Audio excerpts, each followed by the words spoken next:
Audio Jungle.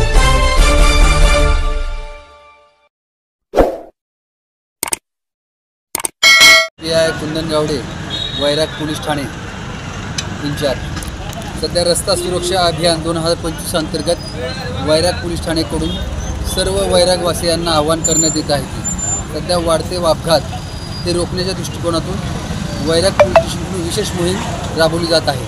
त्यामध्ये without licence, triple seat belt न लावणं तसेच इतर आणखीन वाहन वाहतूक चालवत असताना उल्लंघन करणं ह्या अधिनियमांतर्गत कारवाई करण्यात येणार आहे।